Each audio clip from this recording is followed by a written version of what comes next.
Hey there, Ken French of Vast Voice, telling business secrets to entrepreneurs. We're very, very happy you stopped by. Either you're going to watch this or listen to this because you want to take your business to the next level. You're probably an entrepreneur who's either just starting out or you've been around for quite a while and you want to take your business to the next level. You're probably a real estate investor, maybe even a real estate agent, maybe a professional or of some sort, professional advisor of some sort. And well, you are stopping by because you need some valuable advice from one of the top industry leaders there is. Anyway, thank you very much. Once again, Ken French, Vast Voice, telling business secrets to entrepreneurs. Really glad you stopped by. Do you want to hear about the guy who was one of the guys behind Ashley Madison? Well, you're going to be having some fun here. Tino Dietrich, who was one of the guys behind Ashley Madison and a number of websites. Actually, he even changed the energy drink market. So this is going to be a big hangout. What's going on, Tino?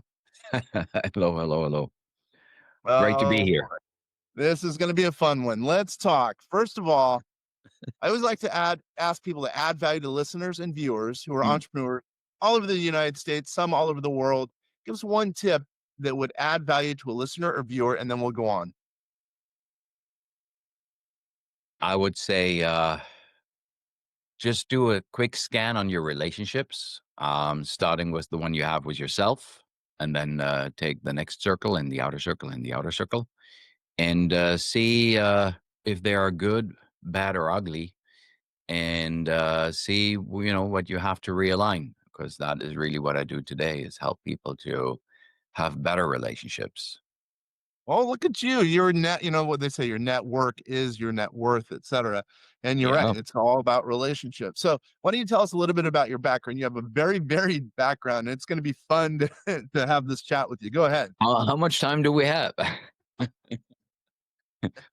Trying to scan through it. So if I skip through certain things, apologies.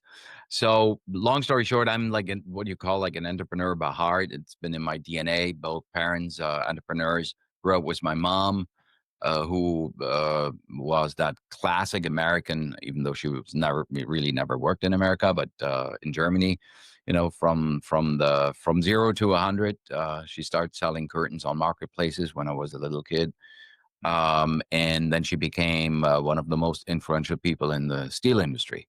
So, Oh, really? that's the story. Yeah. And so I saw that growing up, and I said, I want to be an entrepreneur too. And that's what I did. I became an entrepreneur. But before that, I obviously went through all these different phases and tiers, from college. I went to upstate New York, Syracuse University, got my degree there, UC at Syracuse. And, you know, that's what I did. And then I started to work as, so many other people. And got a call from a friend of mine from school who said, "Hey, my godfather, he has this energy drink, and they need someone to help them with marketing. And it's only in Austria and it's nowhere else. Blah blah blah." And I was like, never heard about energy drinks. But at that time it was zero energy drinks. Mhm. And long story short, what happened is that they Red Bull was out there in Austria only, because it was not allowed to sell these drinks anywhere else for whatever reason. And through a loophole, we found a way through the UK, and then when you're in the UK, you can sell it in Europe. So that's what we did, and tagged along with Red Bull. Red Bull followed us on that, and the obviously Red Bull became a household name. Our name did not become a household name because the godfather of my friend, he didn't believe in the category. We were as successful. We were right there, got disruptor prize in the food and beverage industry. And, I was in my early 20s, and people were asking like, "Hey, tell us the secret of success." And I said, I don't know. And I really didn't know. I was just working, and we came up with a lot of crazy ideas. We started sponsoring snowboarding, and snowboarding at that time was unknown. I mean, all these things that we did crazy in those days. And Red Bull, they just took the bull by the horn, so to say, and there we are. But it was an amazing time, and for me, to be so young and have that huge success with something was absolutely mind blowing. but I didn't really think about the success. I was just working, it was just fun for me. And we were making a ton of money. It was all great. I didn't realize how quickly you can burn out. And then bloops, I burned out. It was mid 20s. So took a step back, went back for my master's. Then I got a call from my mom because we had a incident in our house. And she said, you know what? You got to come back here and help me. So that's how I went into my family business, which was shipping and trading, as I mentioned before. And I did that for a while. I opened up the first Vietnamese trading house in the world. We initiated the United Nations Oil for Food program under Bill Clinton, was trading, rice trading. I merged with a shipping company, oversaw almost $1 billion worth of new builds in container ships. And, I was in my late 20s then. But that was never what I really wanted to be. I kind of had to do what I had to do. So I did it. And then I moved on and started to go into more like venture capital and M&A, which is what I wanted to do. But then the dot-com crash came, so I was up and down and up and down. Was successful, not so successful, successful, not so successful. So Mm-hmm. fast forward, I got into the digital landscape in the early 2000s as an investor, and I was really intrigued by what happened. And as so often, same was the energy drink market. I look at things and I have that aha moment, or I don't have it. You have it or you don't. Can kind of it just happens to you. At least to me, this is how I take as an entrepreneur. And boom, there I had it again. I looked at all the assets we had, and I saw the potential in online dating. I said, you know what? I think that is absolutely that's going to be the future. And at that time, people were online dating, but they will never admit that they would, Yeah. be on. It was Match.com, people met on Match.com, and they were making up stories like, yeah, we met at a dinner's party at a friend of ours, blah, blah, blah, blah, blah, because it Mm-hmm. was really bad to, almost as I said earlier, like, well, we met in the brothel or something, like Yeah, do yeah. online dating. And I know that today you giggle at that, online dating is part of our DNA. It's just how we connect and how we meet and I know. Anyways, so we had all these brands, sugar daddy dating, cougar dating, dada dating, this and that dating. And I saw one brand which was infidelity dating, and I said, hey, you know what? That's going to be a great thing to do international because Match.com didn't succeed internationally. eHarmony did not succeed internationally. They had to buy players in other markets to adapt the algorithm according to the likes of the different countries, right? Because you wanted to find the match for your life, the love of your Mm-hmm. life. And, Americans date a little different than the Greeks do, than the Italians do, than the French do. So, you had to go out there and do what you had to do. And I thought was casual dating. That's not so much the case. And Tinder is right. It proves me right. And we didn't have that idea with Tinder, but we had purchased Hot or Not, which was like the blueprint of Facebook, if you remember, Hot or Not, swipe hot or Mm-hmm. not. And we should have had the idea for Tinder, but we didn't. So, and then, yeah, so that's how I got into the digital landscape. And I'm still today in that landscape, but I'm doing something different today than I did at. Yeah, give us a little bit of information. By the way, that Ashley Madison story is unbelievable, but give us a little bit of a flavor of what you're doing now to update the listeners and viewers out there. Sure, sure. So, what I do today is because of what happened to me about 5 years ago. 5 years ago, what happened to me almost to the day, actually. I, like so many people, got sick with COVID. And Oh, where a about lot of that. yeah, well, I mean, so many people had COVID, right? Some people I know have it had, they had it like 3 times, 4 times. Mhm. But with me, for I don't know why, it just stuck like a piece of chewing gum under your soul, it just wouldn't get let go. And 6 weeks in there, I felt like I really like every week was worse and worse. So I felt so bad that I called again the telemedicine doctor, and they told me, "Hey, you got to go to the urgent care center because we can't help you. You got to get some medication." Mhm. So I left the house. I said to my wife, I'm going to go just get some medication. So went there. They took my vitals, and then they said, "No, no, no, you have to go to the emergency room." I'm like, "Oh." Oh, wow. Yeah, I was like, "Wow, that's a schlep." So I, called my wife. I said, "Hey, I'm gonna be back, later, like, for dinner or something, because it's gonna be a couple of hours here. I have to go to the hospital." And so I arrived at the hospital, and I had to walk into the COVID, entrance. There were COVID people and regular people. And, right there, I collapsed, and, yeah, boom. And then I woke up, and I had, like, they gave me some medication, and I was a little, little knocked out, and they said, "We gotta take you to the ICU. Your vitals are not good." And I was like, "Ugh, okay." Um, so I fell asleep again. I woke up in the ICU, and these people in the hazmat suits and running around was like all Oh beeping my the gosh. sheet, and yeah.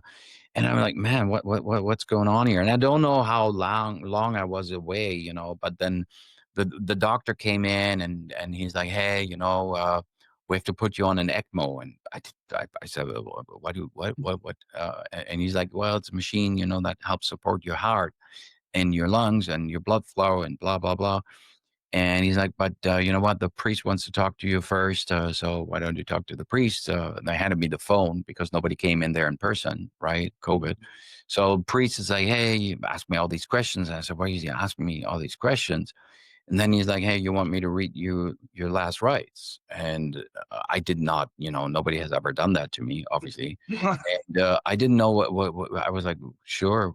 I did not understand it at that time. Then he started talking, and then I realized like what he's saying, and I was like, why is he saying what he's saying?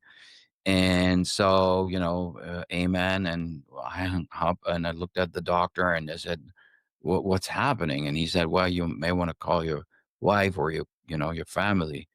And I said, why? And he's like, we don't know if you're going to make it. We don't know if you're going to wake up tomorrow.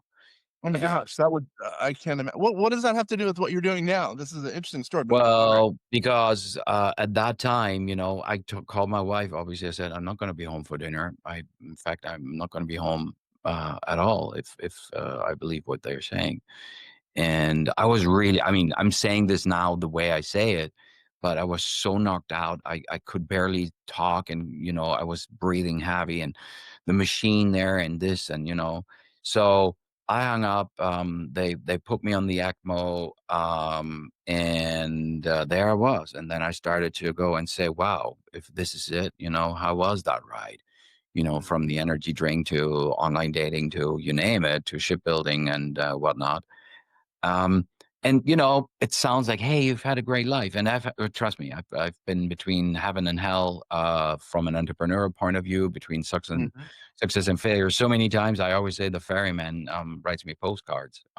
mhm, But you know, I looked at things, and I started to realize that, a lot of things were not, what I thought they would. Like, because all of a sudden you question these things. You're like, what do I leave if I go? Right? Do I leave a house or do I leave a home? What will people remember me for? And I started to realize that that was not with what I had in mind when I started this journey called life. I mean, not when I was mhm, 3 years old, but once you start thinking, and you start putting things together, or you start a family, you have a vision. And that vision, that I had was not what I actually saw in my mirror. So I said, "Hey," I started to cry, and I was so devastated. And I said, "That's just not right. This is not how this movie can end." And I started to pray, and I said, "Please allow me, to come back." And fair enough. I got what most men don't get, which is a second chance to make that first impression. And I said, and "What if that I get somehow that?" translated I guess that somehow translated to the, I guess, consulting that you're doing now, is that what we're talking about? Well, it's coaching. It's coaching. I coach mostly men to really rebuild, their marriages, their relationships, relationship with themselves. Relationship with their families. That's really what I do, because that is so closely related to success in business. And when you look at the statistics and numbers, they're devastating. I mean, devastating, and people totally underestimate that. And if I say we're in an epidemic, silent epidemic here, and men are so misled. We're Mhm, playing a rigged game, that's never meant for man to win in the first place. We're kind of in a freaking. I just wrote my book. I'm going to publish that very soon, called False Kings, because I think we think we're successful and we think we're great, but we're not. So then how would this help? How would your philosophy, your coaching, et cetera, maybe even training, how would that help, let's say the entrepreneur, average, it sounds like male. So let me set the Yeah, stage for our typical person, let's just say, I don't even know, listeners, let's just say they're, worth $2 million as a net yeah. worth. They're usually real estate investors. Some of them are just doing real estate. Some of them are doing also crypto. Some of them might be operating a company selling widgets. So, how Yeah. would your philosophy, training, et cetera, help, a, I guess, a man in this case to, let's say, exponentially increase their net rate of return or make it so they live a fulfilled life? One of the two, as an example. I think both. First, Mm, 70% of divorces are triggered by women. mm, So you can, with women with college degrees, it's actually as high as 90%. So you do the math. I mean, then 50% of all marriages end in divorce, with entrepreneurs and business owners. That number is even higher. mhm, And we all know that many of these people who go through that, they end up not only in, I would say, crash and burn in terms of their family, their wife, their kids, and their legacy, but they also end up in financial distress because it's not most of the times it's not like, hey, let's part ways the friendly way. mm, I take nothing and you get it all. So it's most of the times the opposite. It ends up in in bad terms, and every fourth kid in America grows up without a father at home. And the three that are left that grow up with the father is barely present. So you kind of, raising kids as a bad example. So when you mhm, then ask kids and they say, well, my father is my father, he's a warning signal what I don't want to be when I get mhm, old. So I don't know. Like, you can have it all. You can have the cars, the money, the 2 million, 5 million, 10 million, 1 million. It doesn't really matter if there's no one you can share it with. If that's really what you want, then why do you get married in the first place? Why you have kids in the first place? I think you do that because you really want to build a family and you want to have a family and you want to be a good man and not just a provider. But people, man, are like, we learn how to lead in business and how to be, emotional intelligent and da da da da da. And we do all that. I mean, otherwise you wouldn't have the money, right? You're successful there, but then you come home and you may in your company you have like 10 people or 50 people listening to you and doing what you're saying. And then at home, there are three people and nobody's listening to you, right? You're just unheard. You're not felt. You're not present. Even though you're there, you feel like a stranger in your own home. So if you say, how does that help? So I'm telling you how it helps. If you go through divorce, you're probably drained, emotionally. There's nothing worse than to fight with your kids, to fight with your wife. It's just not good. If you really want to be good, you make sure that that's working, because that needs to be good.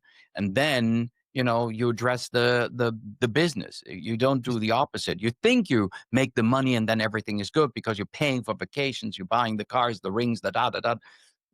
But you know what? You should ask them what they really want and not what you think they want. mhm. This is funny. The irony is dripping here. The guy who is one of the guys behind Ashley Madison, the cheat on you site, if you will, um, is the one who's now kind of preaching. This is in tongue in cheek, by the way. Family values, et cetera. But I think I understand exactly where you're coming from, because without a good foundation, your house is just going to fall apart. And I think what you're saying is, if you're, building yourself first, and then, with your own relationship with yourself, and then you can better kind of build the rest of your, if you will, empire, because those around you are going to be stronger because you're building a strong foundation upon Yeah. yourself, really. Yeah. Look, I mean, I'm. You said kind of is strange or strange coincidence that I do what I do, but it's based on data. I looked at data all my life, right? Only look at data. I if I people show me something, say, "Isn't this great?" I say, "I don't know. What does the data say?" Because at the end of Mhm. the day, you're doing whatever it is that you're doing, not for yourself. Otherwise, you have a one customer company. You're doing it because you have customers, right? And You can talk about infidelity all day long. That's, first of all, it's not the root cause. The infidelity is a symptom. You don't, if you're happily married and everything is great, you're not, unless you have a mental problem, which, that's a different discussion. But if everything is solid and everything is great, you weather a lot of storms, and the more solid that foundation is, you can have stress in your business, you can have stress in your life, you can lose a parent. I just lost my mom end of last Oh, year. sorry. You're going through all this stress, but if you have a good solid home, there's literally nothing that can come between you and them. Man, I do believe that people do sacrifice their home life for business, and there is a way to do it where, you do both. They can coexist together, really built on the foundation. I've been married to my They have wife, to. I've been married to my wife since '93, and like without her, I'm sure I wouldn't have been able to, have the little success that I've had. So I totally get where you're coming from. But let me play the devil's advocate. I'm in the mood to play devil's advocate, I guess. By Go the way, for it. yeah, okay. Once again, kind of French, hanging out with Tino Dietrich, and we're talking about, well, a lot more than what I purchased, if you will, coming into this. And by the way, he is not paid. I'm not paid. We're doing this to help you, the listener and viewer. Um, so some people say, well, I don't have the time to build my home life to make the foundation that I think Mm. that you're suggesting. So what do you say to that? That to me is, it just, I think that's a story you're telling yourself, which is great. I love those. I call them crappy rules or cruels. You live by certain rules that people tell you, like happy wife, happy life, and all these bullshit rules that you grow up with, right? You got to do this to get that, and that's where a lot of people are wrong, where kindness, and being nice is mistaken for weakness, right? These are all the things that we tell ourselves, and that's wrong. It really is, how you set priorities. And if we all are honest, and that's what you have to be, and that's a process. You're not just like, Hmm. turning the switch and you're honest to yourself. It's a process. I mean, I got through that whole COVID experience to become honest with myself. I was living the same thing. I was, running in that hamster wheel, the carrot on the stick, and you say, oh, this is just a phase. It's going to get better, or this or that. I do it next week, blah, blah, blah. But it's all bullshit. And you can tell that to yourself the same way you said it. And then people say, like, oh, easier said than done. No, it's not. Trust me, because I went through it and I didn't want to go into that emergency room. I didn't want to get, that big needle in my arm to put on an ECMO. I didn't ask for that. It just happened, and it happened for a reason. And you don't have to do that. But if you ask yourself just for one tiny moment, if you get snatched by aliens and you're gone, I'm not even saying something is happening. You just get abducted by aliens.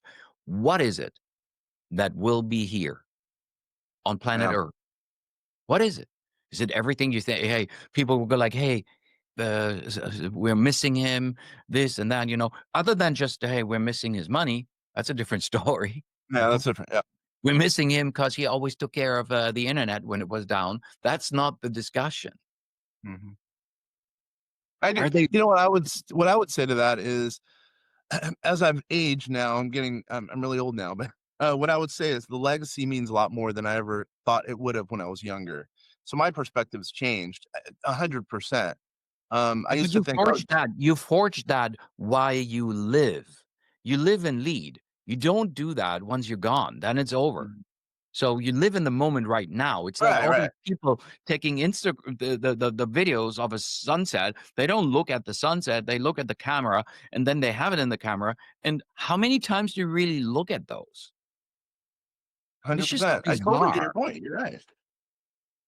Well, Yeah, but you realize that once it's too late, right. but when you go into your car, do you fasten the seatbelt after you crash into a tree, or you do that before you even start the engine? Besides the ding, ding, ding, ding, ding, ding, ding, that's driving you crazy. That little noise that the cars make, to Yeah, yeah. remind you. But, it just doesn't make sense. I totally get your point. So then how does someone engage you? Now I'm interested. Remember, you're not paying for this. I'm not paying for this. Again, we're trying to add value to the listeners and viewers out there. How does someone engage you if they're interested in, someone who's going to help them with their foundation, by the way, who's shown a lot of success in the past? How does someone engage you? Well, I mean, as I said, I published a book. I say read this maybe first before maybe you do not align with my philosophy. Maybe you think I'm wrong, and that's totally fine. There are many ways to skin a cat, but at the end of the day, the truth is the truth, and we can turn it around. It's like you look at an act from the up, from the downside, from the upside, it stays an act. So you have to do what you have to do. Period. Do it with me. Do it with someone else. Do it alone. Most of the people don't succeed when they do it alone. And, this is why I build what I build. I build it based on data, what I saw, how people succeed. And so I put something together like a program and, a program based after that, and so on and so forth, because I say, look, I'm busy too. I know life, right? But a lot of people say like, why is it happening to me? And I said, no, no, no, no, no. You have to make it happen for you. So you start to manage that process. And the first step is remember that, you know, the string of choices is called life. Every choice we make determine the challenge we face later on. So every Mhm. choice you make today, tomorrow, it will determine the challenges we face right after. So totally up to you. I always say that means the only thing is make conscious decisions, make clear choices. So, engaging with me is your choice. So Mhm. you can or you cannot, whatever. So I make it very easy for people. I read the book, that's an easy step for anyone to take. And then you can go on our website, register. And I said earlier, we have a dedicated website. It's dietrichinstitute.com, like my last name, Dietrich, and then institute in one word.com/, your first name, which is Kenner, can you repeat that? Spell your name or spell the D. website, It's where they super would get easy. better. Go ahead. Dietrich, which is spelled like diet, like a Diet Coke, Diet, and then rich, the opposite of poor. So Dietrich Institute, institute in one word, dietrichinstitute.com/KENNER. Perfect. And then they can also order the book from you there, or do they go to Amazon or Everything is wherever? there. Yep, we will put everything on there, and make it very easy for people to connect with us. And then they can order the book, learn about your program, and see if it's for them, et et cetera. So, as we get ready to close up, what's one example where someone's read your book, been in your program, and they've completely turned their life around as an example? Give me one example, no names, obviously, for confidentiality purposes, but give us one example. I mean, I have a few that are really great, but I give you one example, which to me is always was so nice. There was a guy who's really the classic guy where you say, "So nice, Howard, super nice guy." The guy you want to go out and have a beer with, right? Mhm. And he struggled so much because he was trying to make everything right at home, and that was really not what is needed. He didn't get that. So he went through the program and he had his kid, and his kid was so disengaged. He's like, that kid loves the PlayStation more than he does love me. And I'm like, yeah, I get that. And one day he wrote, was a few weeks later, he wrote an email and he said, "You don't know what happened today." So he was working on a car in his garage, and he said his son never really was interested in that car. And he's like, "I'm building it for him." And I know, does he even have a driver's license? So one day, apparently his son comes into the garage and says, "Hey, Dad, I really want to help you out here. I want to know what you're doing Mm. there. What are you working on?" And he said, "You don't understand. That was the greatest moment." They went on a road trip to some racing thing. And I said, "You know what? That's a great transformation, right? You pull him off the." It was like so good for him, and having this father son moment that I said, you can't replace those. Those are the moments the son will remember when he's getting older, and that to me is just a great example of how to reconnect. That is what it's all about. I mean, that's talk about legacy. Leaving a family legacy means even more than just leaving a whatever financial legacy, et cetera, et Yeah, cetera. That's a yeah. good one. Once again, how does someone get a hold of you? Dietrich Institute, Dietrich Institute.com/Canner. Now, I can say in closing, anyone who wants to turn their life around, who wants to go from whatever a typical business person, in your case, I guess businessman, to I don't know, who knows, running something like Ashley Madison, becoming a shipping tycoon, you're the guy to learn from. Your training would add value. There's no doubt about this. Once again, thank you very much for being on this, and for anyone Thank who's you. watching, listening to this. Wow, go to that website. I think you'll be provided some value. And once again, thank you very much to you. And for anyone who's watching this or listening to this, please go ahead and suggest to continue to listen and watch, because this is a fun channel, fun topic, et cetera, et cetera. Good times, everybody. Thank you.